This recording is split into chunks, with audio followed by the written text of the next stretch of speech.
This is a para-completion question. Let's figure out the chain of thoughts here. It has been mentioned that subsistence farmers who grow crops for their own consumption are aware that any one unproductive year can force them out of farming. Therefore, they apply certain preservation techniques for long-term storage. Then it has been mentioned that there is an ongoing drought and therefore the output is going to be low this year. And then we see a contrasting word here. Nevertheless, that means we can expect a contrast.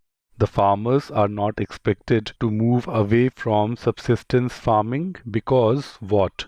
So our broad expectation from the correct answer choice is something that explains why the farmers are not expected to move away from subsistence farming, and given all the information mentioned from here to here, we can expect a talk about farmers having adequate long-term storage. Answer choice A talks about long-term storage not yet becoming a widely accepted practice. So answer choice A gives opposite of what we are expecting. We are expecting a reason why the farmers are not expected to move away from subsistence farming. We are expecting an answer choice on the lines that the storage is going to come in handy, but answer choice A says otherwise. Choice A cannot be correct. Answer choice B talks about only some subsistence farmers whose outputs were as high as the outputs last year. This talks about only some farmers, so this is limited in scope.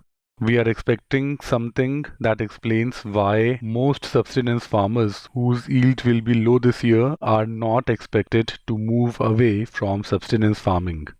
Answer choice B makes no attempt to explain that. This cannot be a logical completion of the paragraph.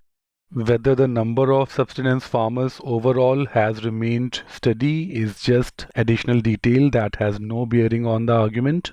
This answer choice fails to explain why the farmers are not expected to move away from subsistence farming. Answer choice E talks about the quality of the output remaining the same. However, this answer choice fails to address the key concern that the output has been low this year. So even if the quality has been similar, the low output is going to have an impact. This answer choice makes no attempt to explain why most subsistence farmers are not expected to move away from subsistence farming despite a low output this year. Let's confirm answer choice D now. This answer choice suggests that the output produced by subsistence farmers last year was the highest it has been in the last 10 years. So last years they had extra production. The paragraph has very well talked about preservation techniques, and therefore it is expected that the farmers would have adequate storage, and therefore answer choice D explains why the farmers are not expected to move away from subsistence farming despite most such farmers suffering a low production this year. D is the correct answer choice.